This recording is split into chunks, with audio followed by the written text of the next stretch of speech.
हरिओम विठल। प्यारे गुरु भक्तों, एक राजा बड़ा महत्वाकांक्षी था। उसे महल बनाने की बड़ी महत्वाकांक्षा रहती थी।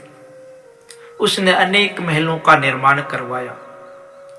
रानी उनकी इस इच्छा से बड़ी परेशान रहती थी कि राजा इतने महलों का निर्माण करवाकर क्या करेंगे। एक दिन राजा उसी राज्य के पास से बहने वाली नदी के किनारे टहल रहे थे। तभी उनकी नजर एक आश्रम पर पड़ी। राजा ने अपने सैनिकों से पूछा कि ये आश्रम किसका है। तब सैनिकों ने राजा से बताया कि यह एक सिद्ध महात्मा का आश्रम है। यहाँ पर उस महात्मा की समाधि बनी हुई है। उस संत के पास एक अनमोल खजाना था।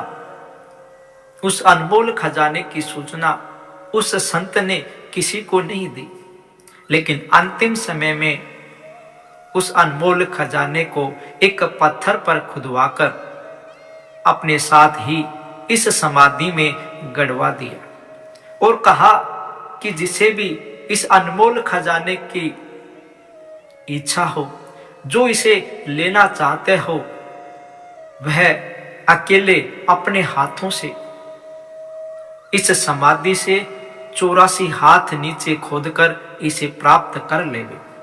लेकिन याद रहे, जो भी इसे खोदेगा वह अकेले ही अपने ही हाथों से बिना किसी की सहायता से और बिना कुछ खाए पिए खोदेगा, तभी उसे यह अनमोल खजाना प्राप्त होगा, अन्यथा उसकी सारी मेहनत बेकार चली जाएगी।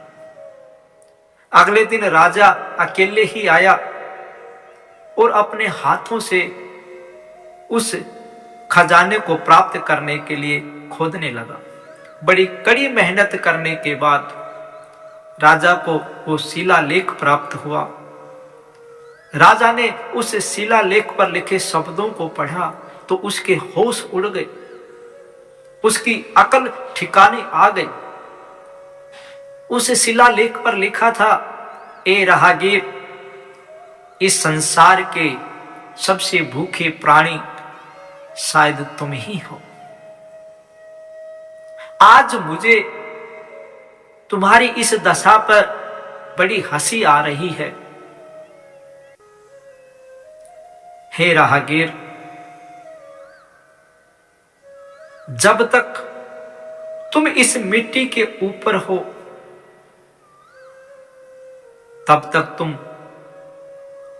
अपनी आगे की यात्रा के लिए जतन कर सकते हो।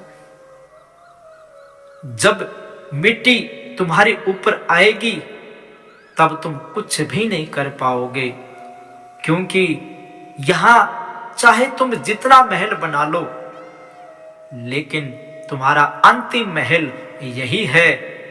तुम्हें भी एक दिन इसी मिट्टी में मिलना है। ध्यान रहे,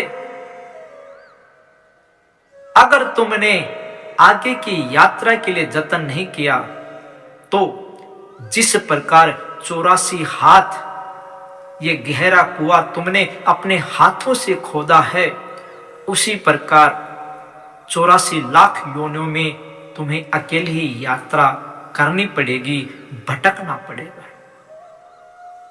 प्यारे गुरु भक्तों, इस मिट्टी में दफन होने से पहले, इस मिट्टी में मिलने से पहले हमें भी अपनी आगे की यात्रा का जतन करना चाहिए। इस मिट्टी ने रावण जैसे सत्ताधारियों को भी नहीं छोड़ा, उसे भी इस मिट्टी में मिलना पड़ा। तो प्यारे गुरु भक्तों, हमें इस मिट्टी में मिलने से पहले अपने आप को जानना है, पहचानना है, अपना आत्म कल्याण करना है। और एक न एक दिन हम सबको इस मिट्टी में मिलना है, क्योंकि यह मिट्टी किसी को भी छोड़ने वाली नहीं है। हरिओम।